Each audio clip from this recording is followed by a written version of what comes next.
तुम पर रोजे फर्ज किए गए हैं जिस तरह तुमसे पहले लोगों पर फर्ज किए गए थे, ताकि तुम परहेजगार बनो।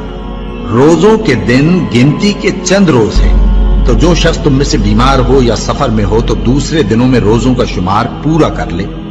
और जो लोग रोजा रखने की ताकत रखें लेकिन रखें नहीं, वो रोजे के बदले मोहताज को खाना खिला दें।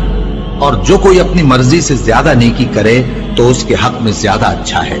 और अगर समझो तो रोजा रखना ही तुम्हारे हक में बेहतर है। रोजों का महीना रमजान का महीना है, जिसमें कुरान अव्वल नाजिल हुआ, जो लोगों का रहनुमा है और जिसमें हिदायत की खुली निशानियां हैं और जो हक व बातिल को अलग अलग करने वाला है। तो जो कोई तुम में से इस महीने में मौजूद हो, चाहिए कि पूरे महीने के रोजे रखे, और जो बीमार हो या सफर में हो तो दूसरे दिनों में रोजे रखकर उनका शुमार पूरा कर ले। अल्लाह तुम्हारे हक में आसानी चाहता है और सख्ती नहीं चाहता। और ये आसानी का हुक्म इसलिए दिया गया है कि तुम रोजों का शुमार पूरा कर लो, और इस एहसान के बदले कि अल्लाह ने तुमको हिदायत बख्शी है, तुम उसको बुजुर्गी से याद करो और उसका शुक्र करो। और ऐ पैगंबर, जब तुमसे मेरे बंदे मेरे बारे में दरियाफ्त करें तो उन्हें मालूम हो कि मैं तो तुम्हारे पास ही हूं। जब कोई पुकारने वाला मुझे पुकारता है तो मैं उसकी दुआ कबूल करता हूं।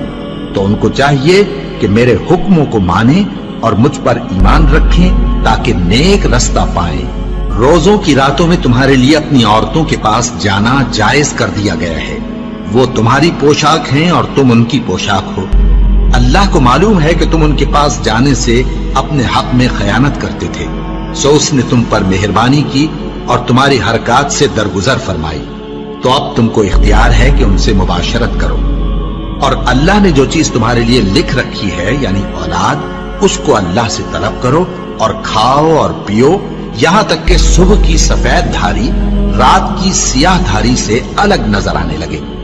फिर रोजा रखकर रात तक पूरा करो। और जब तुम मस्जिदों में एतकाफ बैठते हो तो उनसे मुबाशरत न करो। ये अल्लाह की हदें हैं, इनके पास न जाना। इसी तरह अल्लाह अपनी आयतें लोगों के समझाने के लिए खोल खोल कर बयान फरमाता है, ताकि वो परहेजगार बने।